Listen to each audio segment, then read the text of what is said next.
So what's going on, guys? It's Ben here and welcome back to another video. Now, in today's video, we're going to be doing another weekly roundup. So what I think I'm going to do, instead of doing a video like per game, talking about the game, whatever, I'm going to do a weekly roundup every Monday.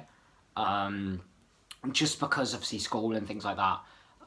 When we play on a Monday night and a Thursday night, it's like I don't really get many nights playing with my friends, things like that. But I'm probably going to be recording every Monday rather, about everything that happened over in the last week. So today is currently deadline day.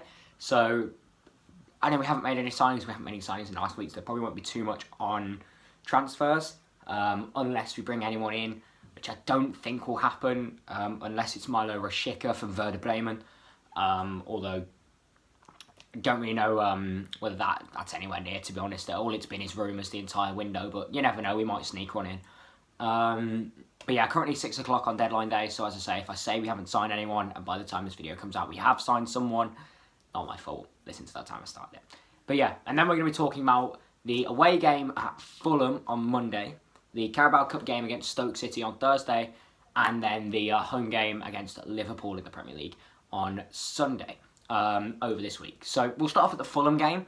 So Villa 3, Fulham 0, obviously, as you'll know.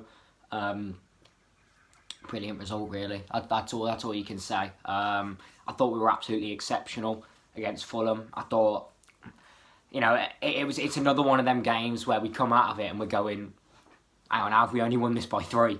You know, I thought between Jack Grealish, John McGinn and Conor Harrahane, they could have had 4 or 5 between them.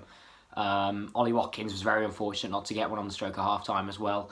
And Tyrone Mings looked dangerous from every set piece we put in. So overall, really great offensive performance. Going forward, we seem such a better team than we were last season. Last season at times, we just didn't seem to capitalise when we had the ball in a creative area. Whether it was because of a lack of pace or a lack of confidence, or maybe it was to do with a lack of the runs of a striker. If you have a look in that Fulham game, Ollie Watkins made the most high-intensity sprints of any other player in that game, which meant, basically, is what we're trying to say here, is that Ollie Watkins up front, making the darting runs. Yes, he might be running into the channel, but if he runs into the channel and he drags a centre-back and a full-back out of the way, Grealish has space to drive into the middle. That's exactly what happened during that game. And if Watkins makes a run and we find him, as we've seen, Ollie Watkins is very good on the ball. He's able to hold the ball up and pick someone out. The second goal, I believe it was, one where McGinn laid it off for Conor Harrahane, started with a good run down the channel from Ollie Watkins, which Grealish picked him out. So they're a really promising game going forwards, and defensively we had no real worries.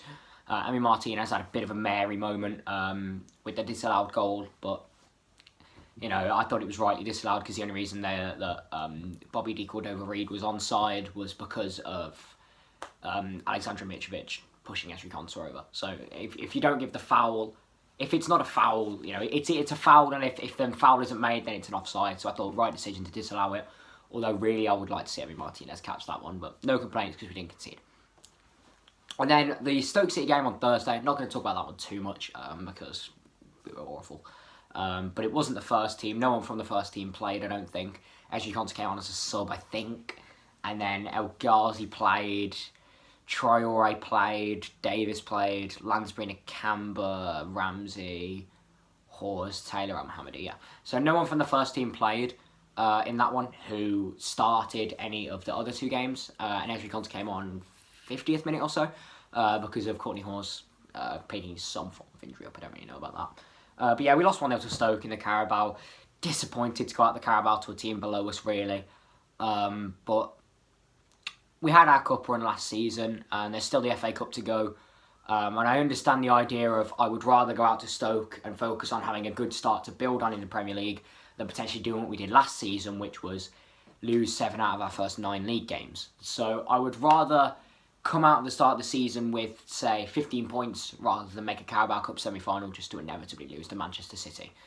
So that's my thoughts on the Stoke game. You know, the performance is frustrating because to not be able to break Stoke down with the quality of players we had on the pitch, right? They're not first-team players, but Bertrand Traore and Anwar El Ghazi, creative players, very good players. Henry Lansbury, another great player, and they just weren't at the pace, unfortunately. So frustrating the way we crash out, but I don't think it's the end of the world that we crashed out. Sunday. So, bit of an eventful game, a 9-goal thriller at Villa Park, between Villa and Liverpool, obviously, in which Villa fired 7 past them. Yes, I was absolutely gobsmacked. We went 1-0 up, and I'll be honest, I wasn't confident about the game, because how can you go into a game against Liverpool and be very, very confident that you're going to turn them over? You know, there are a exceptionally good side, even without Sadio Mane, even without Thiago, even without Alisson. But I figured we may have a chance, because if you look at the last 2 games against Liverpool, we competed very, very well. I thought we were very unlucky not to get a point at Villa Park last season. And then the away game against Liverpool, where we lost 2-0, we were in the game to the 88th minute, really, when they got their second. So, unfortunate in both the games, maybe not to get a point or so. But I thought, coming into the game, I was quietly quite confident, in the sense that at least we put out a decent performance. My prediction for the game was going to be 3-2 to Liverpool originally, because I was going to say I'm a realist, but if I was going to be a realist, I'd say we'd absolutely smash them, which is what we did. The big story from there, Ollie Watkins grabbed 3 and an assist, Jack Grealish grabbed 2 and 3 assists. Ross Barkley got a goal and an assist, I think, or a goal, and then put in the free kick for Trezeguet to square to Watkins. Barkley could have had 3 alone. What a debut from Ross Barkley. And then John McGinn scored and assisted as well. So, all in all, fantastic performance. It's something to be said about Liverpool, is that option to do that is always there. The way you play with a high line, if you're going to play with a higher line, say this is the sort of goal area, this is where you are, all it takes is a keeper to claim the ball and a good long ball over the top, which we found multiple times. I think the 7th goal was due to a wonderful ball from John McGinn round Trent Alexander-Arnold. And so, when they play with such a deep line, you have to get your offside trap perfect. And Joe Gomez in particular, yes, I am looking at you, Joe Gomez, was absolutely awful in maintaining his line. And that allowed Ollie Watkins to exploit the gap in the 2nd goal. It allowed Jack Grealish to exploit the gap. Trent Alexander-Arnold allowed Grealish to exploit the gap on the 7th goal. But a lot of our goals came from too much space in behind the full-back or in behind the centre-backs, because they kept maintaining the high line. It's all good and well playing a high line, but if they breach the high line, you can't stand around looking for a flag. You've got to go and play with the game. You know, when you play, all the big teams play the high lines, because if you're not going to press from the front, then your midfield's not going to be enough doing pressing, and then your defence isn't going to be up there. And the way Liverpool play with Robertson and Trent Alexander-Arnold, usually bombing past the wingers to put crosses into the middle, they play with a fairly high line. And City exploited it last season when they won 4-0. And I thought, on another day, the 3 deflections don't go in, but I still thought we were a very good value to our 3 points in the end. And yeah, I mean, is there much to say about it other than, I think the grass might have been too long. And Liverpool fans will moan about not having Sadio Mane. I don't think Sadio Mane saves you from scoring 7 and conceding 7. But no, I thought we played really, really, really well this week. Ignore the Carabao game, because as I say, it's not really that important.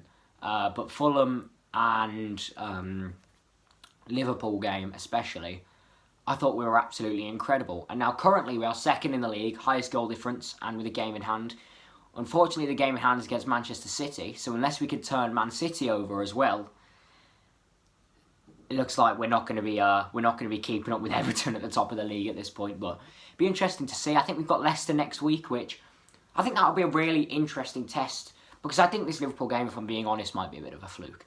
But the Leicester game, they're in such topsy-turvy form that it'll give us a good gauge, because this is a team that, on their day, have put 5 past Manchester City, but also have then conceded 3 to West Ham. So it'll be an interesting game, because I think Leicester will look at the Villa game and be like, right, this is our chance to sort of steady the ship a little bit. We've gone from putting 5 past City to conceding 3 to West Ham.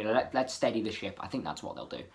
And it'll be an interesting test to see whether we can keep up. I definitely think we'll go toe-to-toe, because I think we can go toe-to-toe with every team in the league. But it'll be interesting to see if we can get points in the game. I think I could back us maybe to get 1, but I think 3 could be difficult against Leicester, because it's an entirely different game to the game against Liverpool. And as I say, I do believe Liverpool game was a little bit of a fluke, but I think that's going to be it for this video. Thank you guys very much for watching. Let me know if you want to see anything to do to the England games this week. I'm not particularly fussed. If Grealish plays well or Tyrone Mings plays well or something, maybe there'll be a bit of news. maybe I'll do a short video on it, but I'm not really interested in the international games at the moment. I think it's just it's come at a bad time for Villa as well, because it's you'd have thought after beating Liverpool 7-2 we'd want to fly into our next game, but we have to wait a week to do so. But yeah, so anyway, thank you very much for watching this video. Like, subscribe, comment, all that good stuff, whatever. And yeah, hopefully I will see you in the next video. So I said I'll do one every Monday. Probably won't be this Monday, but there will definitely be one next Monday. Well, not next Monday, the Monday afterwards. And yeah, I'm tempted to do some FIFA 21 content as well. Let me know what you think on that, because I've been doing Road to Glories for a couple of years by myself, but I thought, hang on a minute, I have a YouTube channel. What if I uploaded them onto that? So let me know if you want to see me do any of those things. Warning, I am absolutely awful at FIFA, but I thought it'd be quite funny to almost do a Rage to Glory, but obviously I know that's already taken, so I won't do that concept. But yeah, thank you very much for watching for the 5th time, and hopefully I'll see you in the next one. Peace.